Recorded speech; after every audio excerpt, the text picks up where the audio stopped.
Le contexte médico-social doit répondre à des exigences extrêmement normées et cadrées. Sur les enjeux au niveau de la paye, c'est la capacité à répondre aux obligations en matière de gestion des conventions collectives que l'on retrouve dans le secteur, donc les 66, 51 qui sont les principales, mais aussi toutes les questions qui vont être relatives au traitement de la paye des travailleurs handicapés pour le secteur du travail protégé.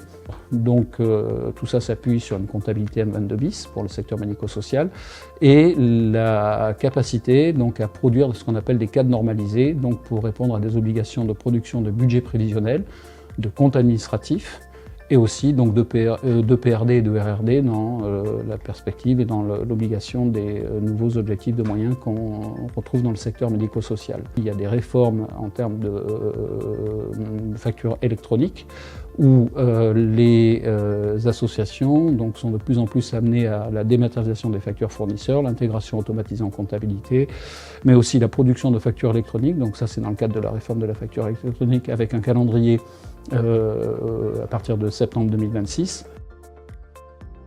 L'ERP est devenu quasiment indispensable dans la mesure où il y a une activité, une interconnexion entre tous les domaines fonctionnels que l'on retrouve et que nous proposons à nos clients, qui est de plus en plus forte et il doit y avoir une fluidité de plus en plus importante. Ça veut dire qu'il est essentiel que pour nos interlocuteurs, ils puissent s'appuyer sur une base de données unique.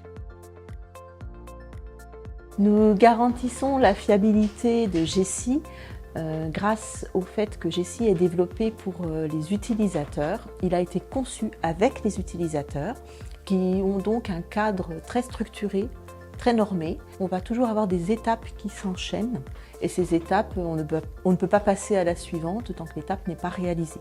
Donc on va avoir des étapes de saisie, ensuite des étapes de validation, des étapes de calcul, des étapes d'édition et ainsi de suite jusqu'à l'archivage ou la fermeture de l'exercice, des choses comme ça. Donc nous avons tout un système avec l'équipe produit, des échanges conjoints pour prendre en compte tout le réglementaire. La synchronisation entre Jessie et RH Planning se concrétise par RH Planning nous envoie des contrats de travail dans notre logiciel de paye. Ces contrats de travail sont donc proposés à l'ouverture du logiciel de paye comme étant intégrables. Les utilisateurs vont donc se retrouver sur la fiche du contrat de travail, vont pouvoir aller la compléter avec les informations nécessaires à l'édition du bulletin de salaire et valider le contrat de travail pour Jessie. Pour nos clients, le rôle du CSM est important, ça permet de faciliter les échanges. Quelles que soient les questions ou les interrogations qu'ils peuvent avoir, je suis en mesure de les orienter vers le service concerné. En fait, je suis leur porte d'entrée tout simplement. Ça permet aux clients de ne pas se sentir seuls après le déploiement de nos solutions. Le contexte réglementaire est en constante évolution.